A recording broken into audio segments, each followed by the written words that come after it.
Hello, everyone, and welcome to Femina into Grazia's virtual beauty carnival. I'm Barry Rogers, features editor at Grazia India, and we have a very special guest with us today. And we're going to touch upon a topic that's gained a lot of mileage in lockdown, especially mental health. I think it's very important, and we at Grazia believe that it is important to touch upon the subject. It's many facets and everything. And so today we have actor and musician Shruti Haasan joining us, where we will talk about mental health, where we will talk about her personal journey and how she sort of copes with everything. So um, hello, Shruti. Hi, how are you? Hi. Hi, I'm very, very well. How are you? How's it been? It's been a crazy few months for everyone. Yeah. Devastating. But how has it specifically been for you personally? Well, for me, I kind of anticipated that we would be in this situation Mm, because I personally felt that after the first mm, lockdown and stuff, that it was it was so important for us to maintain a kind of personal sense of responsibility and discipline. I yes. saw that that really wasn't happening. Yeah. So I kind of was mentally prepared that we would get back into a lockdown-like situation. Mm, But what I wasn't prepared for was, this large numbers in terms of illness and loss of life and the mm, medical infrastructure bending under the pressure of this. So yes. I think my approach to last lockdown and this lockdown has simply been very different because of that fact alone. Because Mm, I think we're seeing pain, on the news every day and through people we know, and this virus seems to have moved closer to everybody, mm. either personally or in their circle of people. And the loss and the anxiety of it has been very, very real this time around. It has, yes. And I think everyone can say very safely that they've been affected by it in some way or the other. Yeah, You've either known someone who's lost a family member or who has had it or who had a bad bout of it. yeah. So yeah, it's been extremely taxing. I've spoken to friends who've spiraled, unfortunately, because they've lost a loved one. Of course. And although while we do want to be there for them, um, you know, we're not experts. And while we may offer, a shoulder to lean on, which is why we're having this discussion, to talk about mental Yes. health and how important it is. I'm going to start off by quoting you actually. The last time we did an interview was for our January 2021 Mm. cover. And you said something that really stuck with me. You said, people need to start befriending their demons. Um, are you still befriending your demons? Yeah, I think we're a combination of dark and light, all of us. And Hmm. that's what makes us such an interesting species, really, the intricacies of us. And I think the greatest thing that I learned about myself is not to Hmm. have an ideal that other people have set, or Hmm. even worse, one narrative ideal that you make for yourself. And in that, I've learned that it is about acknowledging the shadow and the light, the dark and the bright, the demons and the angels. And so they will keep forming, and sometimes they are useful and sometimes they are not. But I think for me, the process of having that communication and realization with myself has been very spiritually and mentally therapeutic. Absolutely. And considering we thought we were sort of over the worst of it, Mm, um, once things sort of easing out towards the end of yeah. last year, a lot of people I know had to recalibrate their approach to mental health. They had to Mhm. take stock because I think isolation again, you had to deal with all of those factors that you thought you was probably rid of. Did you recalibrate your approach to mental health in this past year? Um, Well, for me, mental health has been an ongoing process for a while now because it's been something I've personally invested my time and energy in. I believe in talk therapy. I'm very, uh, regular with my sessions and the work that I have to do with myself. It's like hmm, homework for myself, really. So, no, I mean, in that sense, I feel thankful that I was already I was in autopilot mode as far as understanding Got that it. how important mental health and what is the help available in my life, in my circle. What I must point out, which I find really, it's sad that it took a situation like this for it to happen, but Mm. at the start of this lockdown, I was watching the news and people were discussing mental health on the news, and not just as a Mm. passing topic, but a whole segment, as Yes. well as separate segments on the mental health of parents, then the mental health of children, then how are Mm. the doctors and those in the medical field coping. And this really made my heart so full, because it's about time that we spoke about this casually, because there is a big stigma around it. And Yes. those who even have contemplated getting the help, these are the steps, the ease with which society approaches it and talks about it is what will help people destigmatize the concept of getting help. So I think we are moving in the right direction, because yes, this trauma that has happened collectively to society could have just been spoken over, but Mm.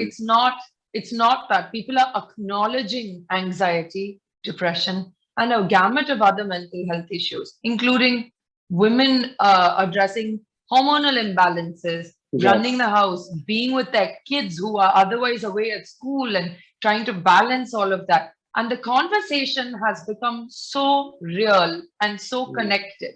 And that is the thing that even the virus preys on, is that we're so connected, Mm. and I would rather look at the intricate connections that we share, which are very human, and then focus on how the virus has used it negatively.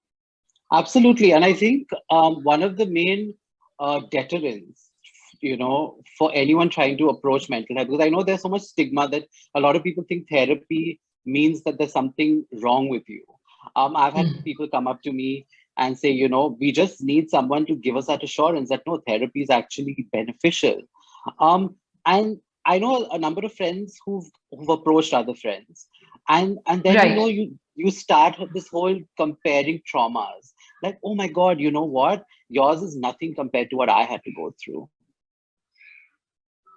Yeah. What do you hear that if someone comes for help, the thing we do immediately is compare traumas. That, oh, you still have it easy. I had it worse. Well, fortunately I haven't, Hmm. had that kind of response from my group of friends. Hmm. But it is a human tendency, right? Yes, And I yes. also think, especially with my close group of female friends, we're very sensitive to these patterns. We're sensitive Hmm. to how we talk about other women, how we talk about men, how we talk about our futures. There is a sense of spoken sometimes and mostly unspoken compassion that Hmm. runs through the system of Yes. our friendships.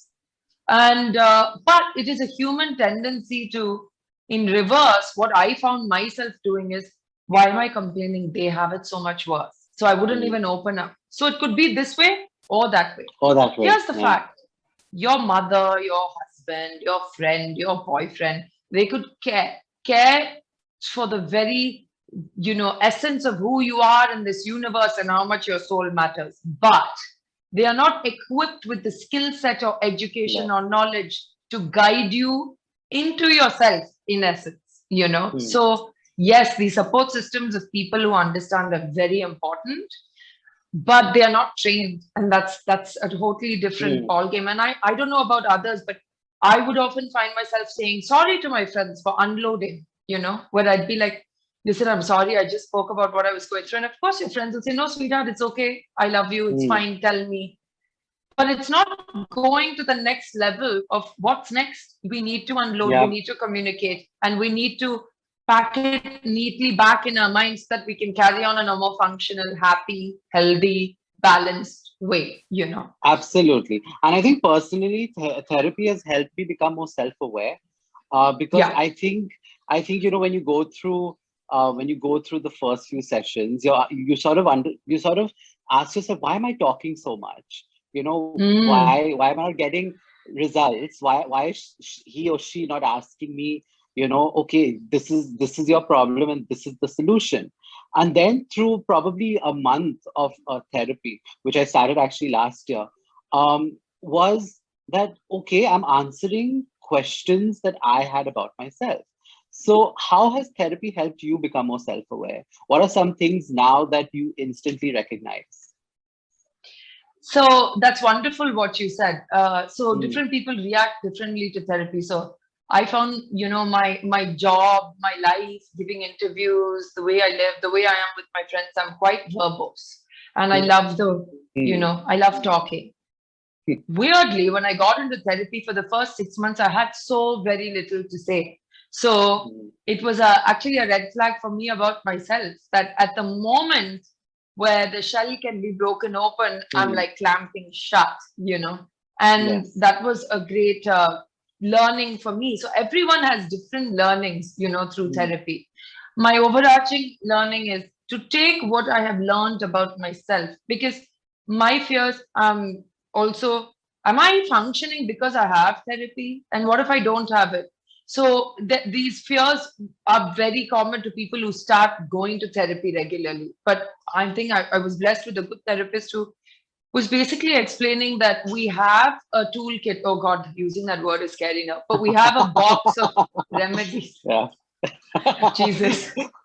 No, no, that's absolutely fine. Not that kind of toolkit, like No, a box of personalized, like an apothecary box that we create for yes. ourselves. And even with a therapist, like you said, you Mm, answer, you learn the discipline of asking, being yes. unafraid to ask and face, and then answering. And so you create this, I call it like this pattern of 8 that just moves beautifully within Mm, yourself, where you're able to connect to yourself and slowly start. And also, nobody is saying through accepting mental health that you're fat say okay. That's just okay. not how Yeah. it works because it's Yeah. a process.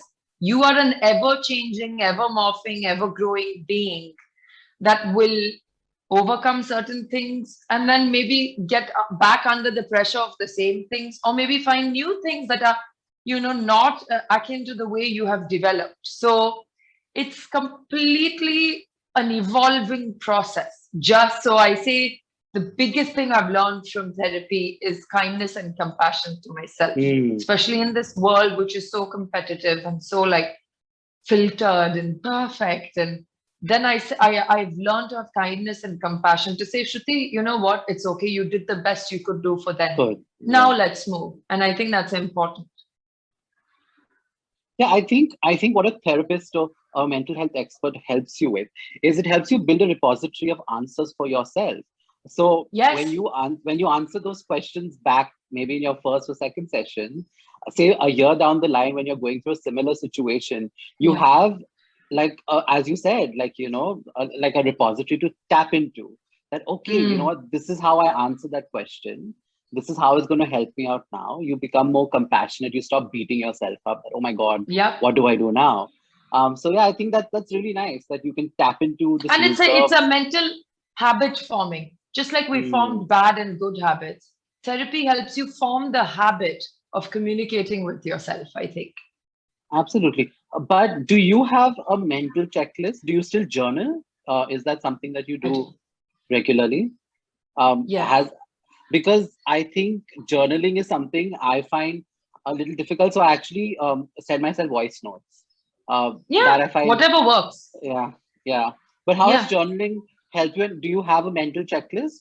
Every probably a weekly checklist or a daily checklist, maybe. I do. So the things I journal is not okay. So I'm a poet, I'm a songwriter. So I Yes, actually am very blessed to have ways in which things come out without me yes. with and it's really strange, Barry, because I go so deep into the emotion to create the Mm, art, but I'm not having to talk about it in a black and white notebook rule book page sort of a way. mm, So that helps me. But uh, apart from that, what I do practice every day is I journal at night gratitude and I wow. write it down. And this Mm, has helped me only because the focusing on the smallest of details, because our brain has this unbelievable anxious, like I suffer from anxiety. So my brain mm. will go down into the nitty gritty scenario details of the worst case Oh, yeah. scenarios and what can happen and how bad can it go. And I said, oh, okay, so I'm able to go down to the utmost tiniest microparticle of the worst possible Yes. scenario. But I need to develop a habit of doing that with the good that's actually happening with my life. Yeah. That I'm happy for that one really long French fry which came with my meal, and Hmm. I'm happy for the love of my family or my cat, or that I Yes. have this roof, along with really small detailed things as well that somebody said or did that we forget to. We just glance over the good and just sit in the soup of the bad. That's just so Hmm. what we're so good at doing. Oh So yeah. gratitude personally helps me with anxiety, as well as I keep a track on my phone in relation to my period calendar and my hormones and how I'm feeling. And I note what I'm eating, how much I've worked out, who Hmm. I've spoken to sometimes, and I'm Okay. able to map out what helps and what doesn't. Has this year also been a year of sort of trimming people out who sort of don't serve your emotional well-being? Because it's sorry for making it. I mean, I'm making it personal because No, it's something that I've gone through too. But I think this year has sort of made me realize um, who's in my corner without putting undue pressure on them, because I know yeah, everyone's going through a difficult time too. But yeah, I also feel yeah, that I think when you outgrow people, you need to be aware of that, and you need to sort of. yeah, So have you yeah. outgrown certain things or certain people this past year? Again, I went through this before, and I went through it Got it. before when I decided to take a break from movies, when I Got it. decided to become completely sober. So it's not even a sip of wine on a birthday party. Hmm. That was a big lesson, and who was willing to hang on to me without the party. You know what I mean? Yes. Like, Yes. who is willing to connect with you on a soul level and grow with you, or watch you grow and be happy for you. And it's complicated, isn't it, with people? And I Hmm. think this is a great question, actually, Barry, because I think we value the people that we have, but Yeah. sometimes they either and let's keep the pandemic aside, because like you said, Aside. it's a Yeah. time when I'm super sensitive that people are, not their best selves at this Yes. moment. Yes. Not me, Yes. not anyone. But I do find that you will instinctively know Hmm. what energy is good for you or not. To put it in a very basic fufu way, Yes. Yes. you will sense it, because if you hang out with a friend and then you put the phone down and you're like, why am I tired? That's a good Yep. sign. Yep. And that's a good sign to say, okay, they were unloading. Will it happen the next conversation or the conversation after that? And then it's up to us to not lose people, to build our own filters, you know. Hmm. And if somebody is just still sending shit through the filter, then they're just bad juju, and then you got to No, have a very real absolutely. conversation. Yeah. But otherwise, Yeah. I think it's up to us to maintain that filter to protect ourselves and Hmm. keep our own lines and patterns. Otherwise, trust me, Barry, you'd be losing friends every week. Oh yeah, absolutely. Because I think it's come down to that where you feel I I felt like this person has nothing to offer anymore. It's just like a tirade. Yeah. And I think it's so important that consent, even when you unload, you need to ask the Yes. person, are you in the mental frame of mind to listen Yeah. to me? And I think Yeah. we just automatically think that our friends are always there for us, that they could be Yes. going through a lot too. You need to And be especially mindful of that. Yeah. in this pandemic, everyone's going through their own layers of figuring life out financially, emotionally. Yes. Relationships are falling apart or building up, or, it's Yeah. all in such a flux. So I Hmm. think looking into ourselves and having those filters is very important for now. Coming to songwriting and considering you sort of channel your emotions through songwriting, um, does it then become does it empower you later when you actually put a tune to those words or to those lyrics, and then you can actually share it with the world? How empowering has songwriting been for you in I documenting your mean, mental health journey?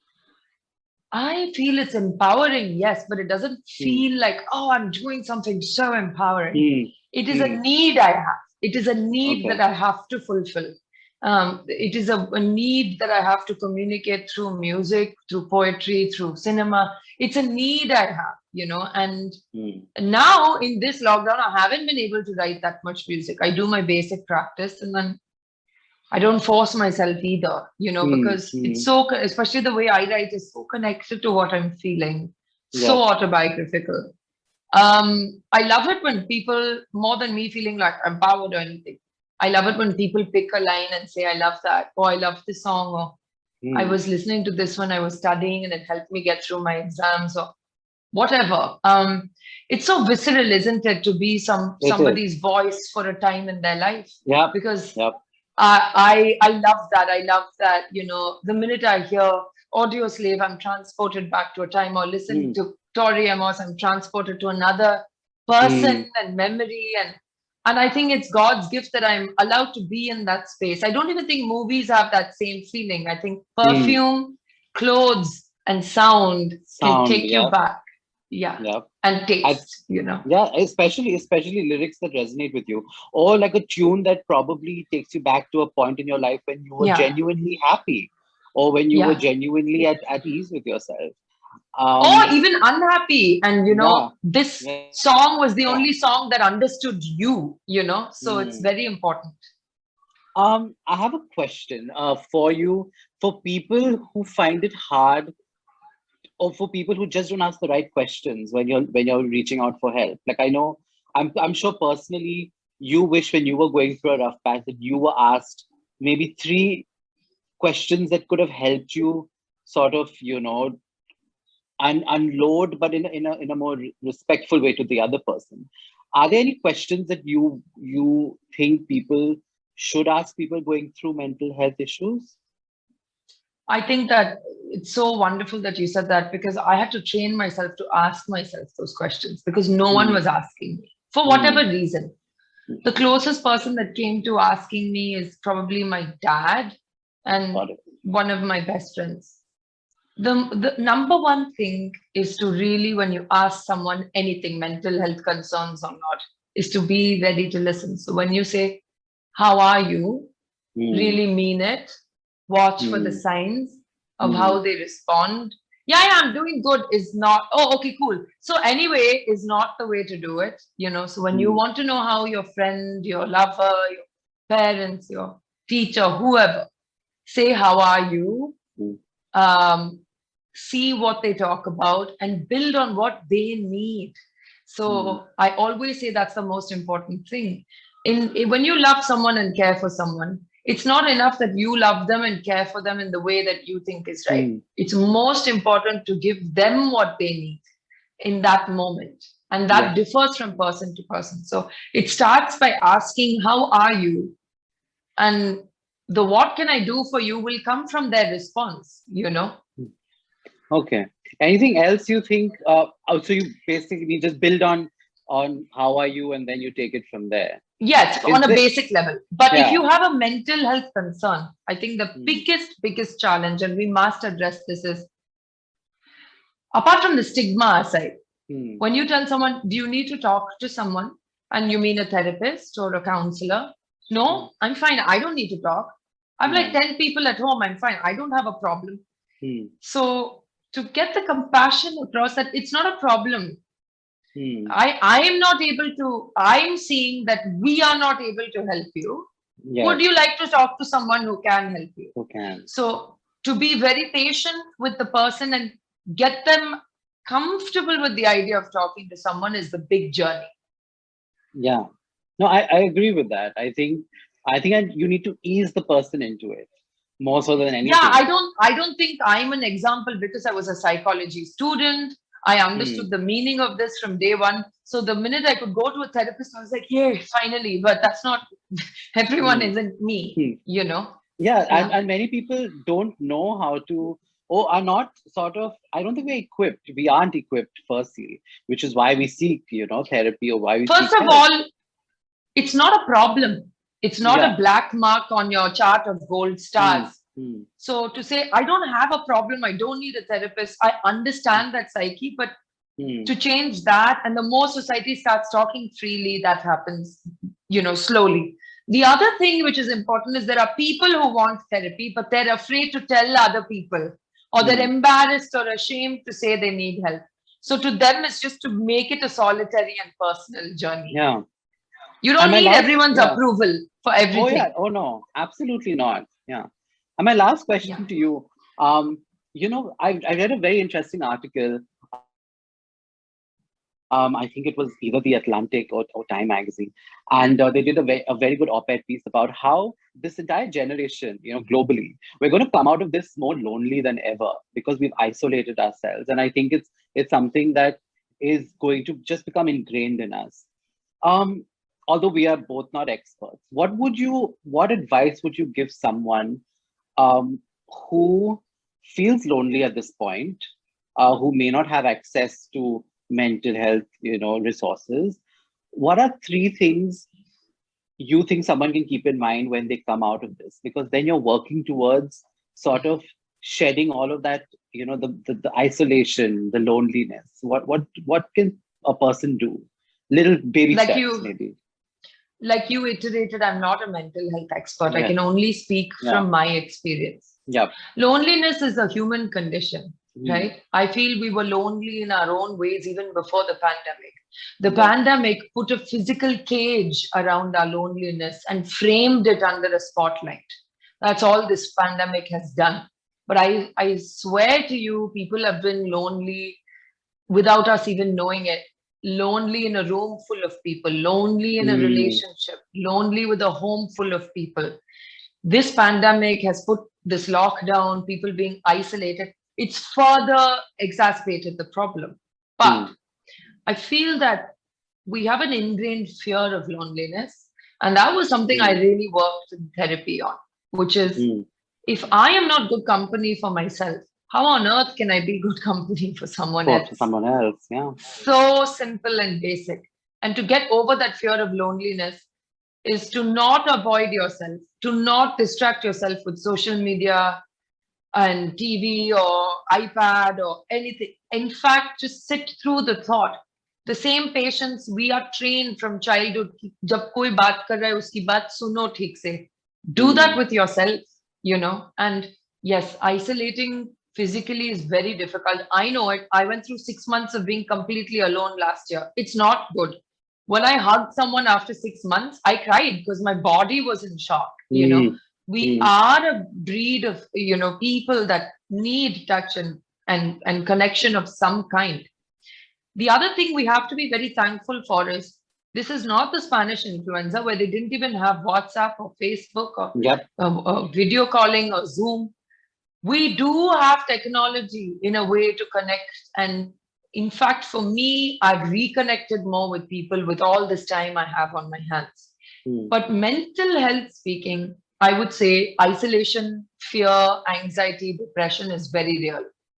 In the same time, there are resources that are very affordable and very readily available today, which are online resources for you to talk to someone and talk yourself through it and understand, because just like happiness stems from different places for different people, pain and loneliness stems from different places. So it's so important to recognize that and to take help. And if you're averse to that, even just speak to someone if you're feeling that way and say, guys, I'm not doing good. Can you check on me?